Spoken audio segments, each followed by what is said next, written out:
मित्रांनो, सैराटमधल्या रिंकूचा म्हणजेच आर्चीचा डॅशिंग अवतार सगळ्यांनाच आवडला नाही का?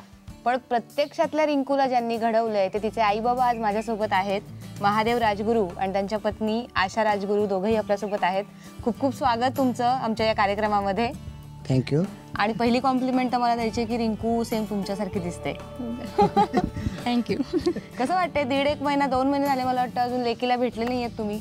तिला खूपच मिस करतोय आम्ही, प्रत्येक क्षणाला मिस करतोय. कारण घरात तिचा वावर इतकं म्हणजे मम्मी आणि खाण्याच्या तिच्या आवडीनिवडी तर भयंकर. मम्मी हे कर, मम्मी काय केलं उठल्यापासून, मम्मी ते कर, मम्मी हे कर, म्हणजे असं चालू असतं. त्यामुळं किचनमध्ये गेले की तिची आठवण आल्याशिवाय म्हणजे हे. आणि काळजी वाटते तिकडे तेवढ्या आवडीनिवडी किती खायला मिळत तर खूप असेल आता तिला. मिळतं, पण ती आता तिची काळजी घेते, फिगर मेंटेन करते, त्याच्यामुळे तिनं म्हणजे स्वतःवर हे केले, कंट्रोल केले खाण्याच्या बाबतीत. आता रिंकूची आर्ची कधी झाली? तुम्हाला पहिल्यांदा तिला ऑडिशनला नेलं होतं किंवा तिचं सिलेक्शन कसं झालं? ही सगळी प्रोसेस तुमच्याकडनं ऐकायला आवडेल. पेपरला ॲड आले होते सैराट फिल्मचे ऑडिशनचे. नागराज ओळखीचे असल्यामुळे आम्ही त्यांना फोन केला की तुम्ही अकलूजला येणार आहात, भेटाल का?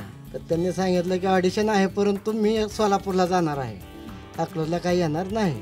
दुसऱ्या दिवशी आम्ही दोघं शाळेला गेलो. नागराज सरांचा फोन आला, मी अकलूजमध्ये आलेलो आहोत आणि आपण कोणत्या शाळेवर आहे, मी त्या ठिकाणी तुम्हाला भेटायला येतो. मग घरच्यांनी सांगितलं की तुम्ही तिथं थांबा, आम्ही तिकडे भेटायला येतो. मग तिला सरांनी जाऊन आहे तसं गणवेशात होती, दप्तर पाठीला अडकवलेलं होतं, आहे तसं म्हणजे आणलं नागराज पुढं.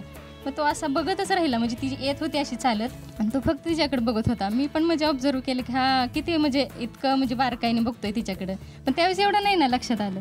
मग त्यांनी खूप गप्पा मारल्या तिच्याबरोबर आणि तिनं पण इतकं म्हणजे पहिलीच भेट नागराजची तिची, पण इन्व्हॉल्व इतकी मिक्सअप झाली की बापरे, आम्ही पण चकित झालो की लगेच ती मिक्सअप झाली इतकं म्हणजे. आणि तो म्हणला दे ऑडिशन. मग आम्हाला जरा म्हणजे शॉक बसला की तू 20-21 वर्षाच्या मुलींचं ऑडिशन घेतोय आणि ही 13 वर्षाची. नाही म्हणला मजेनं आपलं आली म्हणून. मग आम्ही पण म्हटलं जाऊ दे, मजेनं तिनं दिलं. मस्तपैकी एक मराठी गाण्यावर डान्स करून दाखवला, एक डायलॉग म्हणून दाखवला आणि त्यांनी ते म्हणजे सेव्ह करून ठेवलं तिचं ऑडिशन वगैरे घेतलेलं. आणि नंतर 8 दिवसांनी आम्हाला कॉल आला की तुम्ही पुण्याला या तिला घेऊन. मग त्याच्यानंतरची प्रोसेस मला बाबांकडनं ऐकायची. आता पुण्याला जायचं होतं, ते इथे होतं तोपर्यंत ठीक आहे अकलूजला. 1 महिन्यानंतर फोन आला रात्री 10च्या आसपास की उद्या रिंकूला घेऊन पुण्याला या. अरे बापरे म्हणलं, एवढ्या रात्री फोन येतोय, सकाळी 9 वाजता पुण्यात या. ठीक आहे म्हटलं. मी म्हणलं यायचं तर कशासाठी यायचं नेमकं ते कळलं पाहिजे. नाही म्हणे त्याचं आपण मेकअपमध्ये काय वय वगैरे वाढवून दिसतंय का मेकअप केल्यानंतर, त्याच्यासाठी येऊ.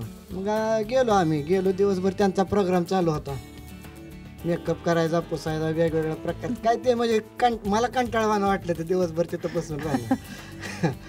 आणि नंतर माघारी आलो. असंच आमचं हेलपाटे चालू झाले. ते काय कन्फर्म काही सांगत नव्हते. माझ्या डोक्यात होतं की तेव्हा एखादं पाशिंगला किंवा साईड हिरोईन कुठंतरी घेतील. आणि अशी गेल्या वर्षी दिवाळीत पाऊस चालू होता, ते टेंभूरवरनं निघाले होते पुण्याला. मग त्यांना असं येऊन जाता येत होतं, पण नाही म्हणे तुम्ही ह्याला इंदापूरलाच या, पाऊस तर पडतो. मी म्हणलं माझ्याकडे गाडी वगैरे नाही, 2 व्हीलरवर पावसात शक्य नाही म्हणे तुम्हाला यावंच लागेल. मग ते कदाचित परीक्षा बघत असतील. गेलो पावसात तिला घेऊन, एका हॉटेलवर थांबलो, चहा पाणी झालं, तिथंच तिला उठवलं. हां तुला सांगितलं डायलॉग म्हणून दाखव. गर्दी होती, थोडं ते पहिल्यांदा घाबरल्यासारखं वाटलं, पण तिनं म्हणून दाखवलं. मग अशा ह्या प्रोसिजरला जवळजवळ 1 वर्ष गेलं. एक वेळ अशी आली, फोन आला उद्या तिला घेऊन या पुण्याला. मग घरच्यांना म्हटलं मी जात नसतो, हे काय नुसतं हेलपडे घालायला होणार, काय करत असतं. स्पष्ट बोललो घरच्यांना. म्हणजे माझी मानसिकता झाली नव्हती किती म्हणजे वर्षभरात किती हेलपडे घालायचे आपण.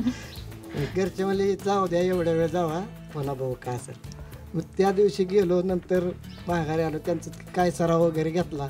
16 डिसेंबर 2013ला तिचं ऑडिशन घेतलं गेलं.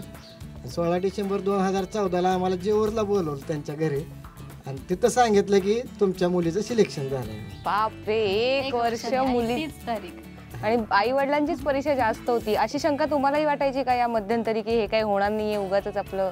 मला शंका वाटत नव्हती, कारण मुलीकडं तेवढं कौशल्य म्हणजे गुण होते हे मला माहीत होतं. कुठंतरी तिला घेणार हे मला नक्कीच माहीत होतं. एक साईड हिरोईन तरी म्हणून तो उभा करणार हे माझ्या मनात म्हणजे मी हे केलं होतं. ह्यांना वाटायचं ते नको हेलपटे घालायला, कारण असं त्यांना काय वाटत होतं मी ते पण सांगते. कारण प्रत्येक वेळेस पुण्याला जाताना ॲक्च्युली मी तिच्याबरोबर जात नव्हते. मला प्रवासाचा खूप त्रास आहे आणि मग प्रत्येक वेळेस ह्यांना तो त्रास झालेला आहे, तिच्याबरोबर प्रत्येक वेळेस जाताना सरच गेलेत, त्याच्यामुळे ते वैतागले होते जाम. पण मग या सगळ्या प्रोसेसमध्ये रिंकूची मानसिकता कशी झाली होती? म्हणजे तिला इच्छा होती म्हणून ठीक आहे, पण सारखं सारखं तेच करायचं, तर ती कधी नाही म्हणाली का आई जाऊ दे आपण नको करूया किंवा काही असं? नाही, तिला खूप मजा यायची, अजिबात नाही. तिला म्हणजे जेवढं बोलवलं तेवढं एकदम मजा, म्हणजे बोलवणं आलं की ती खुशच असायची, जाम खुश असायची. कारण तिला आवडच आहे, लहानपणापासून तिला आवडच आहे तशी.